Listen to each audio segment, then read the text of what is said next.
आप देख रहे हैं MH26 न्यूज त्रिनेत्र। नमस्कार, आपण पाहत आहात MS26 न्यूज त्रिनेत्र चॅनल। मी मुख्य संपादक मंगलवार प्रभू। चला तर पाहूया काही चालू घडामोडी। नांदेड जिल्ह्यातील देगलूर तालुक्यातील पंचायत समिती कार्यालयातील तत्कालीन गट विकास अधिकारी शेखर देशमुख साहेब, पंचायत समितीचे तत्कालीन FPO नामदेवराव ढाळे साहेब, संबंधित ग्रामसेवक व विस्तार अधिकारी, अभियंता या सगळ्यांनी मिळून सन 2021 ते सन 2024 या कालावधीत शासनाच्या गायगोठा योजनेतून तालुक्याच्या संपूर्ण ग्रामीण भागात गायगोटे न बांधता लाखो रुपयांचा भ्रष्टाचार केलेत। याबाबत 3 महिन्यापासून सतत पाठपुरावा करून विभाग आयुक्त कार्यालयात तक्रार सादर केले होते, पण कोणतीच चौकशी व कारवाई झाली नसल्या कारणाने दिनांक 20/4/2026 रोजी विभागीय आयुक्त कार्यालय छत्रपती संभाजीनगर या कार्यालयासमोर पूर्ण गावाच्या गायगोठाच्या भ्रष्टाचाराबाबत चौकशी व कार्यवाही करण्यासाठी अन्याय अत्याचार भ्रष्टाचार विरोधी समितीच्या सर्व पदाधिकारी समवेत माधव संभाजीराव मारकवाड महाराष्ट्र प्रदेश कार्याध्यक्ष यांचा आमरण उपोषण चालू आहे। या गायगोठा योजनेत खरंच खूप मोठ्या प्रमाणात भ्रष्टाचार झाल्याचा धक्कादायक माहिती व देगलूर परिसरातील सर्व गावामध्ये खूप मोठ्या प्रमाणात या भ्रष्टाचाराबद्दल चर्चा चालू आहे। याचेच एक उदाहरण दाखल म्हणजे शहापूर या गावात एकूण 35 गायगोट्यांची मंजुरी त्या ठिकाणी दिली आहे। त्यापैकी फक्त 5 गायगोटे तिथे जागेवर बांधलेले आढळून येत आहेत। बाकीचे 30 गायगोटे हा फक्त कागदावरच आराखडा आहे आणि त्यामध्ये खूप मोठ्या प्रमाणात भ्रष्टाचार झालेला दिसून येत आहे। तरी या उपोषणामध्ये विविध जिल्ह्यातील प्रमुख पदाधिकारी सहभागी झाले असून मोठ्या संख्येने नागरिकांचा पाठिंबा मिळत आहे।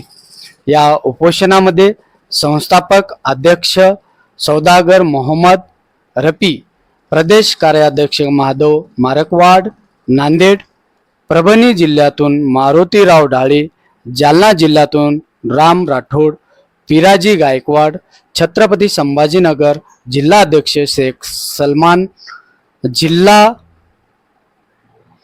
सचिव फिरोज खान पठाण, जिल्हा उपाध्यक्ष बद्रुद्दीन, शहर अध्यक्ष सय्यद अजरुद्दीन, जिल्हा सदस्य शेख अनीस शेख रहूब, शौकत कुरेशी, इम्रान खान, असलम शेख, कन्नड तालुका अध्यक्ष जावेद खान पठाण, लातूर येथून रमेश कताळ, तानाजी बंडे, शेख फयाज व अनेक पदाधिकारी उपोषणामध्ये सहभागी आहेत। दिवसेंदिवस वाढणाऱ्या प्रतिसादामुळे हे उपोषणाचे आंदोलन अधिक व्यापक होत चाललेले आहे। सध्या तरी प्रशासनाच्या भूमिकेकडे सर्वांचे लक्ष लागले असून हे उपोषण किती दिवस चालणार आणि प्रशासन कधी जागे होणार हा मोठा प्रश्न निर्माण झालेला आहे। तरी शासनाने या झालेल्या भ्रष्टाचाराची योग्य ती चौकशी आणि यात जे कोणी भ्रष्टाचार केलेले अधिकारी आहे यांच्यावर कठोर कारवाई करावी अशी मागणी आता देगलूर तालुक्यातील ग्रामीण भागातून सुद्धा जनतेचा सूर निघत आहे।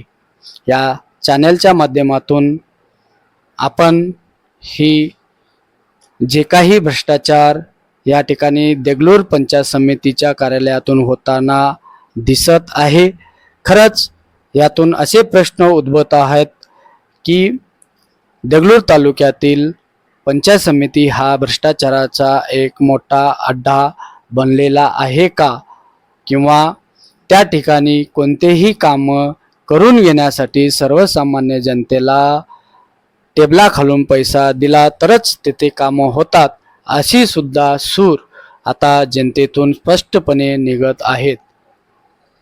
यातून या चॅनलच्या माध्यमातून आम्ही शासनाला प्रश्न विचारत आहोत की हा भ्रष्टाचार अजून किती दिवस चालणार आहे किंवा ह्या भ्रष्टाचार करणाऱ्या अधिकाऱ्यांवर योग्य ती कारवाई आपल्याकडून होणार आहे का नाही, ह्याचे स्पष्टीकरण आपण लवकरात लवकर द्याल. तुर्तास याच ठिकाणी थांबतो. पुढील बातमीसाठी आपण पाहत रहा MS 26 न्यूज त्रिनेत्र चॅनल. धन्यवाद.